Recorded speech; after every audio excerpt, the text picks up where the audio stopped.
Quando a gente pensa em Katsushika Hokusai, a primeira imagem, assim, quase instantânea, é a da Grande Onda de Kanagawa, né? Sim, com certeza. É uma imagem tão, mas tão poderosa que virou quase um sinônimo da arte japonesa para o mundo todo. Mas a história que as fontes trouxeram para a gente hoje não é sobre a delicadeza da xilogravura. É sobre algo bem mais barulhento, mais caótico e, sendo bem honesto, muito mais espetacular. É sobre um momento em que o Hokusai virou um showman. Exatamente. A gente está falando de um evento específico lá em 1817, na cidade de Nagoya. Foi uma performance artística que era, na essência, um evento de massa, quase um festival.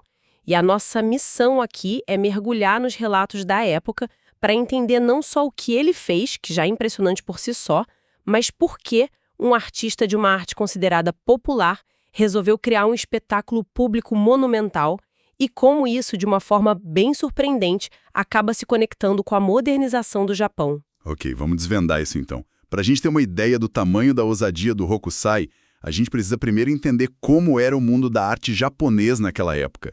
Não era um ambiente muito democrático, né? Tinha uma divisão de classes bem clara, quase como se fosse a arte séria de um lado e a arte pop do outro. Precisamente. E essa é a chave de tudo, sabe? De um lado você tinha o que os historiadores chamam de pintura de letrados, a bunranjinga. Essa era a arte da elite, super enraizada na cultura chinesa, nos clássicos, eram paisagens idealizadas, caligrafia.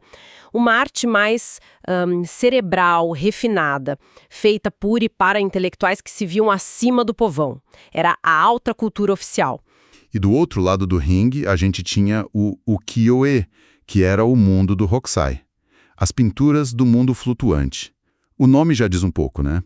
Era arte que mostrava o dia a dia, os prazeres da cidade. Atores de kabuki, geishas famosas, lutadores de sumô, paisagens que as pessoas comuns iam visitar. Era vibrante, acessível e comercial. Quase vulgar. A questão não era a falta de talento. O Hokusai era um gênio técnico, mas sim de pedigree, de status. O ukiyo-e era o entretenimento de massa da época.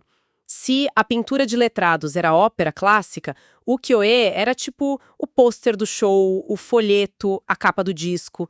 E essa tensão entre a cultura de elite, que ditava as regras, e a cultura popular, que tinha a audiência, bom, esse é o palco perfeito para o que o Hokusai aprontou em Nagoya. Então ele não era só um artista de fora do círculo da elite. Ele era um outsider com um público gigantesco. E é com essa popularidade toda que, em 1817, ele chega em Nagoya. Mas ele não vai para uma exposição silenciosa. Ele vai para fazer barulho. Muito barulho. Ele foi convidado por amigos e discípulos da cidade para promover a coleção de esboços dele, o famoso Hokusai Manga. Mas em vez de, uma sessão de autógrafos, ele decidiu criar um evento inesquecível.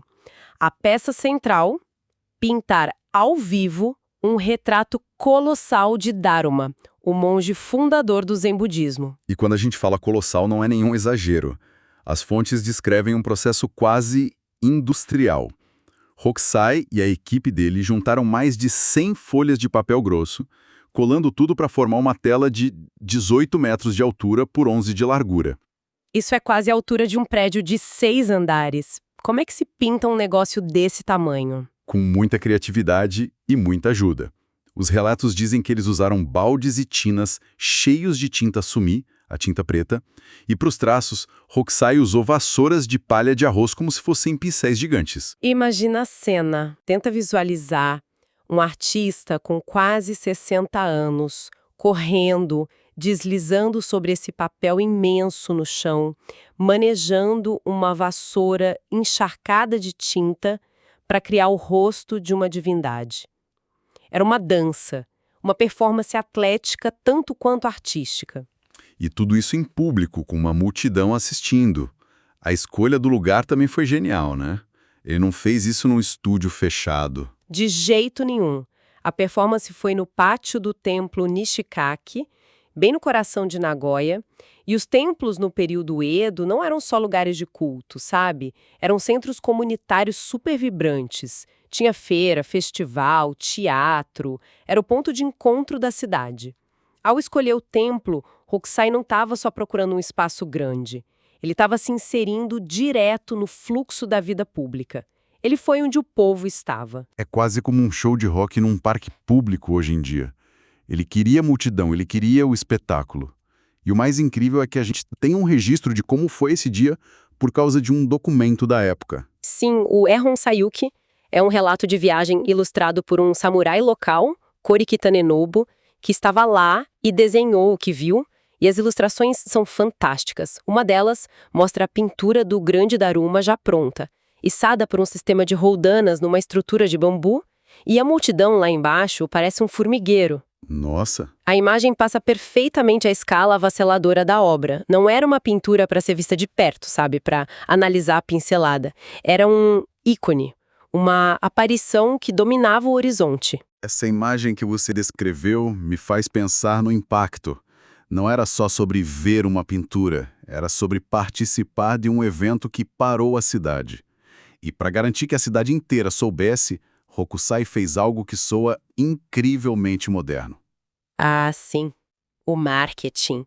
As fontes confirmam que Hokusai e os patrocinadores locais criaram e distribuíram um surimono, que era tipo uma impressão de alta qualidade, funcionando como um convite, um anúncio do evento. Um flyer. Basicamente um flyer do século XIX, detalhando o dia, a hora e o local. Cara, isso é inacreditável. Mostra uma mentalidade completamente diferente da do artista recluso que fica esperando ser descoberto. Ele estava ativamente criando o próprio hype, gerenciando a própria marca. E isso levanta uma questão importante, né? Por que tanto esforço? Por que não se contentar em vender os livros e as gravuras, que já eram super populares? A análise das fontes sugere que ele estava fazendo algo bem mais profundo do que só autopromoção. Ele estava transformando a arte de uma experiência privada, individual, tipo olhar uma gravura em casa, em uma experiência coletiva, pública. Ele estava. Ele estava construindo uma comunidade física em torno do trabalho dele. Ele estava criando um momento, algo que as pessoas iam comentar por semanas, meses. Você estava lá quando Hokusai pintou o Daruma gigante. Isso tem um poder que uma simples gravura não tem. Exatamente. E se a gente conecta isso com o cenário geral da época, a gente percebe que ele não estava sozinho nessa mentalidade. A fonte aponta para o que chama de um código comum entre artistas e artesãos daquele período. Não importava o status. Eles não eram criadores passivos, poetas, calígrafos, ceramistas, pintores como Hokusai.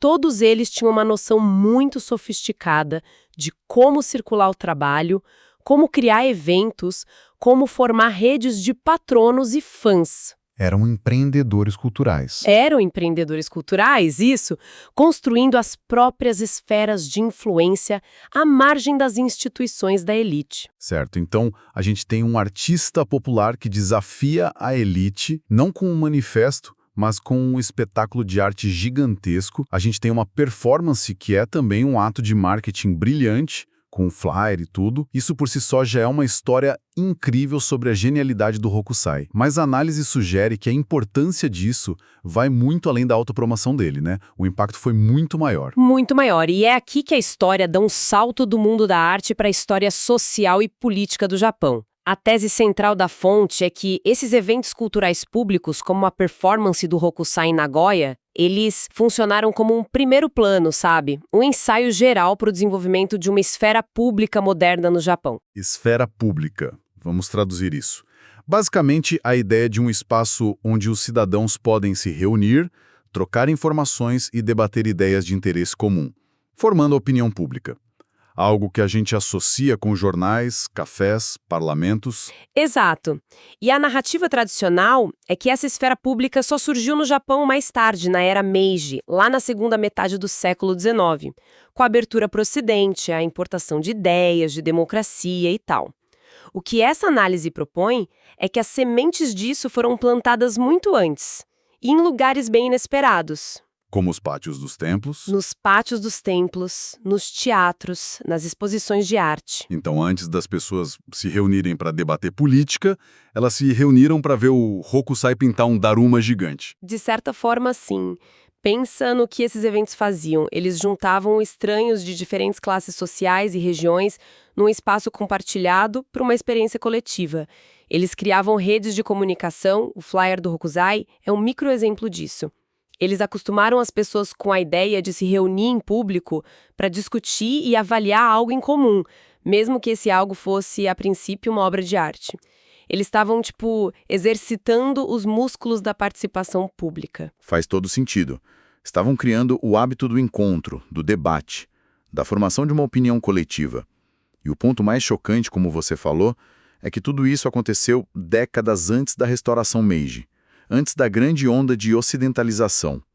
Isso meio que reescreve uma parte da história da modernização japonesa. Completamente.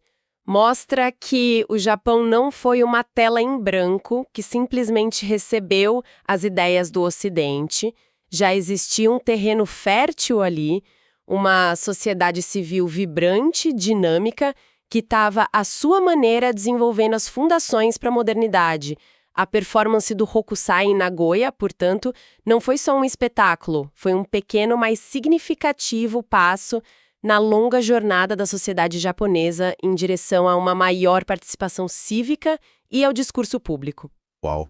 Um artista popular, usando o entretenimento de massa, ajudou a pavimentar o caminho para o debate político? É uma jornada e tanto. A gente começou com o Hokusai, o mestre do ukiyo-e, o artista da grande onda, e descobrimos que uma das performances mais espetaculares dele foi, na verdade, um tijolo na construção da esfera pública moderna do Japão. Uma pintura gigante de um monge budista como precursora do debate democrático.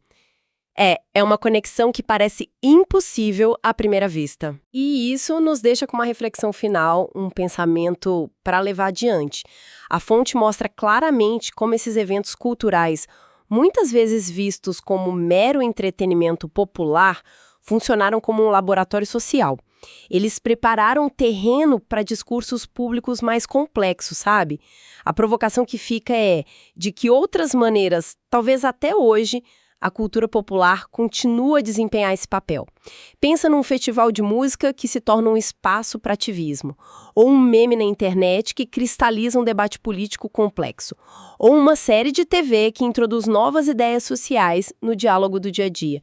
Talvez os ensaios para o futuro, para as próximas grandes transformações sociais, estejam acontecendo agora mesmo, onde a gente menos espera.